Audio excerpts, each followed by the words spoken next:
I feel like there's an awakening. More people are coming to understand the need to go back home, to understand where you're coming from. Because Igbo people say, "Oh, you know, Amaro, ebe mmiri, bido mawia, amama, ebo kwụsị." You understand? You need to know where you're coming from to be able to forge ahead.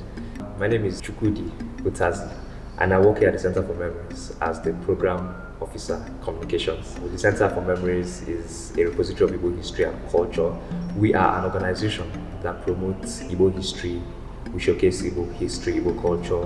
All our programs, all our projects are geared towards,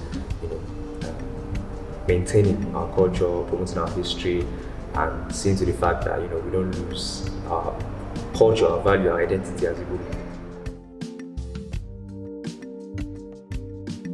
So the Center for Memories was founded in 2017. So on December 28th, 2017, we had our inaugural exhibition.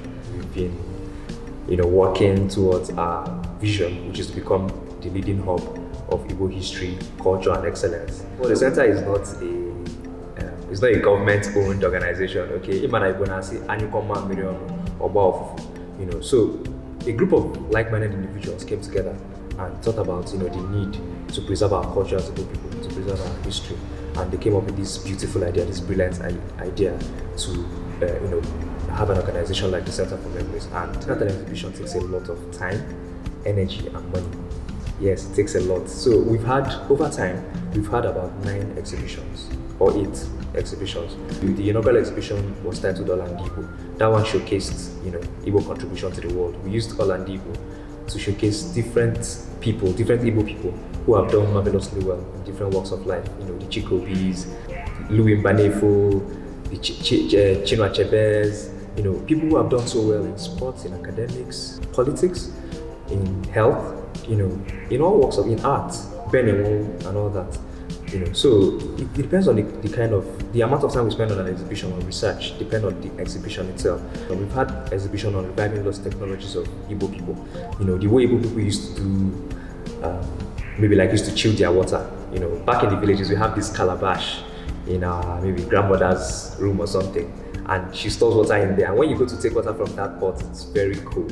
We have an exhibition currently on the Nigeria-Biafra War, and we have an exhibition on Igbo spirituality and cosmology. So the amount of time taken per exhibition, differ. It depends on the exhibition. So we have an exhibition that might take maybe a year or 2 to plan. We have other exhibitions that might actually take longer. We have other, quick exhibitions that take like 6 months to a year, and you have all your materials. So it takes a lot of work goes into planning our exhibitions. Collecting objects or artifacts that we're taking from our land is one of our major targets. So we have loads of artifacts, especially artifacts we feel are not in safe hands. By safe hands, I mean very, very important artifacts away from us. And right now we're talking about getting some of them back. But they won't appreciate the artifacts as much as we would as Igbo people. So such artifacts, of course, we have eyes for them, and we are working, tirelessly to getting a lot of artifacts back. Artifacts from different happenings. We have Igbo stories that go way back. I'm telling you, early 20th century and even beyond. We are losing artifacts every day. We want to make sure that we keep our memories alive. We don't want to lose these artifacts to just anybody. So it's part of our work to make sure that we get artifacts from Biafra War, artifacts from whatever historic happening that occurred in the past. No matter when, it's our work to search for those things and bring them home. Sometimes we find, we meet brick walls, trying to maybe get government officials to maybe talk to us or give us access to social documents or social place, where we can go, maybe talk to people and all that, So it actually affects our work, a lot. Sometimes you want to, and not just the government, maybe the people. We are not just about, exhibitions or, we have a lot of other programs that we do, but sometimes getting access to people who matter, who can come on our stage, sometimes it's quite challenging for us. The Iva Valley Massacre was a sad event that happened here in Enugu at Iva Valley on November 18, 1949. Okay, coal miners were massacred for demanding better pay and better working conditions. So now the site where the coal mine was, the site where that stuff actually happened, we were trying to assess the place, and we know the kind of challenge that we encounter trying to assess the place. First of all, the place is not in a good shape anymore.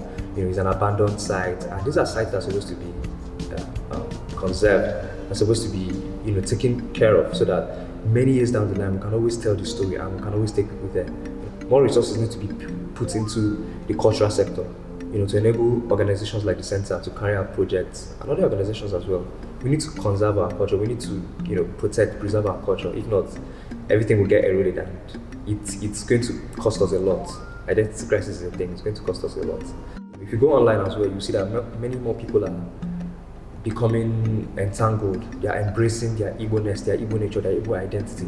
More people want to go by their Igbo names. They don't want to go by Sonia or Sandra or all that. They don't want to go by their foreign names. They want to go by their traditional names.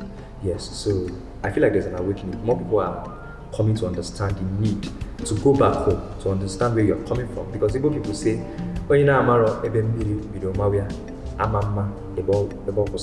you understand? You need to know where you're coming from to be able to forge ahead. So it's very important for us as a people, as Igbo people.